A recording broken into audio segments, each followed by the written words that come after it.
Hello students. हम दयानंद सरस्वती के बारे में पढ़ रहे थे।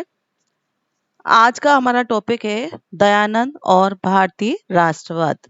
इसके पहले हमने दयानंद और सामाजिक जीवन उनके बारे में पढ़ा था। आज हम दयानंद और भारतीय राष्ट्रवाद के बारे में पढ़ेंगे। आपको पता है दयानंद सरस्वती द्वारा स्थापित आर्य समाज था। तो दयानंद सरस्वती द्वारा स्थापित आर्य समाज प्रारंभ से ही उग्रवादी संप्रदाय था और उन्होंने भारतीयों के हृदय में स्वधर्म और जो देश के प्रति स्वाभिमान उत्पन्न करने और देश में नवजागरण का मंत्र फूंकने का कार्य किया। स्वामी दयानंद के राजनीतिक विचारों की झलक हमें उनके दो ग्रंथों सत्यार्थ प्रकाश और ऋग्वेद आदि भाष्य की भूमिका में मिलती है। कौन से दो ग्रंथ थे? कौन से दो ग्रंथ आपको पता होना चाहिए कि सत्यार्थ प्रकाश ये आर्य समाज या दयानंद द्वारा प्रकाशित या लिखा हुआ है और दूसरा उनका है ऋग्वेदिक आदि भाष्य भूमिका। अब आगे हम इसको भारतीय राष्ट्रवाद के प्रति उनके क्या विचार थे उनको देखेंगे। हमारा पहला पॉइंट है हिंदू पुनरुत्थान के उग्र प्रवक्ता। तो स्वामी दयानंद ने ऐसे समय में भारतीय राष्ट्रवाद में प्राण फूके और देशवासियों को नवजागरण का संदेश दिया जब भारत पर ब्रिटिश साम्राज्य कसता जा रहा था और ईसाई सभ्यता देश की पुरातन संस्कृति पर छाती जा रही थी। आया ऐसे विकट और अवसादग्रस्त समय में स्वामी दयानंद हिंदू पुनरुत्थानवाद के प्रवक्ता बने।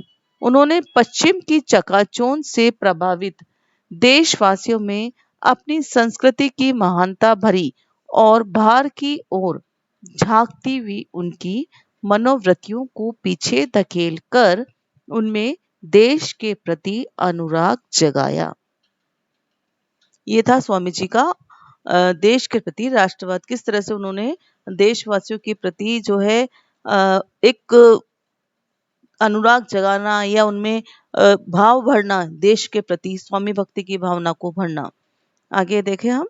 स्वामी जी ने भारतीयों के हृदय में ये भाव भरने का प्रयास किया कि आर्य लोग ईश्वर के प्रिय हैं, वेद उनकी वाणी है और वास्तव में स्वामी दयानंद प्रथम हिंदू समाज सुधारक थे जिन्होंने बचाव की नीति को छोड़कर हमला शुरू किया।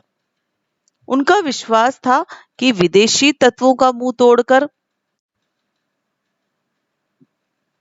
उत्तर देने, हिंदू धर्म और संस्कृति की मान्यता स्थापित करने और देशवासियों में स्वाभिमान जागृत कर उठ खड़े होने की प्रबल लहर पैदा कर देने में ही हिंदू देशवासियों और भारत देश का कल्याण है। उन्होंने वेदों की ओर लौटो का नारा दिया। ये आपके एक प्रश्न है, ये जीके का भी एक प्रश्न है कि वेदों की ओर लौटो का नारा किसने दिया? तो ये स्वामी दयानंद ने। ठीक है, नेक्स्ट क्वेश्चन पॉइंट है हमारा राष्ट्रवाद की दिशा में कार्य। हिंदू पुनरुत्थानवाद के माध्यम से भारतीय राष्ट्रवाद का प्रचार करने के लिए स्वामी दयानंद ने अविवेक, अंधविश्वास और रूढ़िवादिता से डटकर लोहा लिया और सत्य के मंदिर की स्थापना करने का प्रयास किया। उन्होंने आर्य समाज के सामाजिक आचार और नैतिक सिद्धांतों की जो संहिता बनाई उसमें जात पात, मनुष्य में असमानता और स्त्री तथा पुरुष में विषमता की गुंजाइश नहीं थी। दयानंद ने लोगों में स्वाभिमान की भावना जागृत की और उनको मानसिक रूप से चेताया और अपने गौरवशाली अतीत के प्रति उत्साह को बढ़ाया। इन सब बातों से भारतीय राष्ट्रवाद को संबल मिला। नेक्स्ट हमारा पॉइंट है स्वराज्य पर बल। स्वामी दयानंद ने अपने सत्यार्थ प्रकाश में स्वराज्य का आदर्श प्रस्तुत किया और देशवासियों को प्रेरणा दी। उनका ध्यान इस ओर दिलाया कि भारत भी आर्यों का अखंड, स्वतंत्र, स्वाधीन और निर्भय राज्य नहीं है। साथ ही यह कहा कि कोई कितना भी करे, लेकिन जो स्वदेशी होता है वह सर्वोपरि और सर्वोत्तम होता है।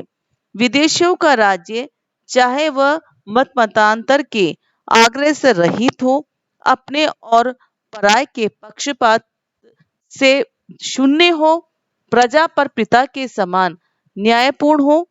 दयानंद जी ने इस प्रकार के धार्मिक और भगवत जगत शब्द से स्वदेशी राज्य को गौरव दान करके भावी राष्ट्र निर्माताओं के लिए प्रेरणा और अनुकरणीय आदर्श प्रस्तुत किया। नेक्स्ट है हिंदी के महत्व पर बल।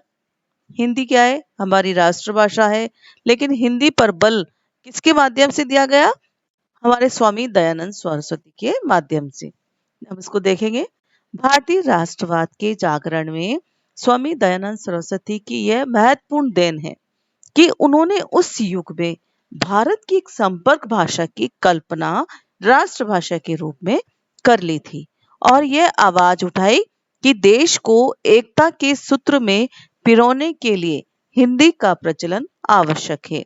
उन्होंने हिंदी को राष्ट्रीय एकता का माध्यम माना और कहा कि जिस देश में एक भाषा, एक धर्म और एक वेशभूषा को महत्व नहीं मिलेगा, उसकी एकता बराबर लड़खड़ाती रहेगी। नेक्स्ट पॉइंट है हमारा देशी रियासतों में चेतना को जगाना। देखें इसमें क्या है। स्वामी दयानंद जी का क्षेत्र राजनीति नहीं था, फिर भी उन्होंने भाप लिया था कि 1857 की क्रांति में असफलता का जो मुख्य कारण है वो क्या था? तत्कालीन देशी रियासतों का तटस्थ रहना। अतः उन्होंने देशी रजवाड़ों को अपना प्रमुख क्षेत्र बनाया और सामाजिक राजनीतिक चेतना जगाने का उन्होंने कार्य किया। भारतीय राष्ट्रवाद को सफल बनाने के लिए स्वामी जी ने अपने जीवन में इन देशी रियासतों के व्यक्तिगत जीवन में भी सुधार लाने का प्रयत्न किया। और क्या हुआ उनके प्रयत्नों का प्रयास? तो उनके प्रयासों से बड़ौदा, उदयपुर, जोधपुर, इंदौर, कोल्हापुर और शाहपुरा राज्य के नरेशों में व्यक्तिगत और सामाजिक जीवन में बदलाव आया और साथ ही साथ उनके राज्यों की व्यवस्था भी सुधरने लगी। हमारा नेक्स्ट पॉइंट है स्वदेशी का प्रचार।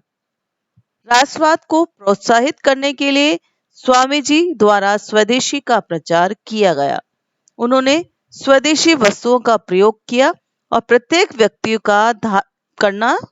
का धार्मिक कर्तव्य बताया।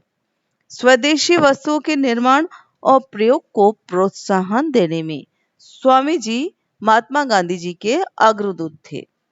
उनके इस कदम ने भारतीय राजनीति के राजनीतिक पक्ष को बहुत अधिक प्रभावित किया। नेक्स्ट पॉइंट हमारा निर्भीकता पर बल। स्वामी दयानंद ने निर्भीकता का पाठ पढ़ाया और भारतीयों को विदेशी प्रभुसत्ता से टक्कर लेने की शक्ति दी। उन्होंने स्पष्ट रूप से इस बात पर बल दिया कि केवल निर्भीकता ही अपनी राजनीतिक स्वरूप में एक ऐसी शक्ति है जो निरंकुश साम्राज्यवाद के विरुद्ध खड़ी हो सकती है।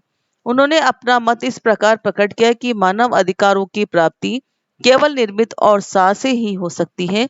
इस बात का प्रयत्न किया कि भारतवासी अपना आत्मबल बढ़ाएं और निर्भय होकर विदेशी प्रभुत्व के विरुद्ध खड़े हों। स्पष्ट हो गया आपको कि क्या है स्वामी जी के विचार।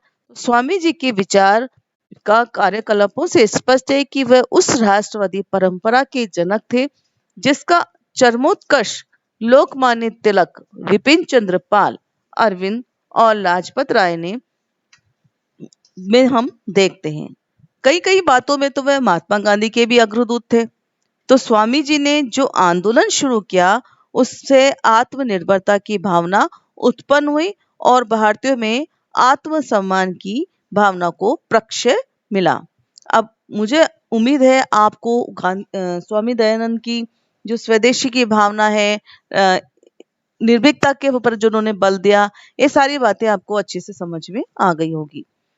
आगे इसको अच्छे से देखिएगा। नेक्स्ट वीडियो में आपसे फिर मुलाकात होगी। धन्यवाद।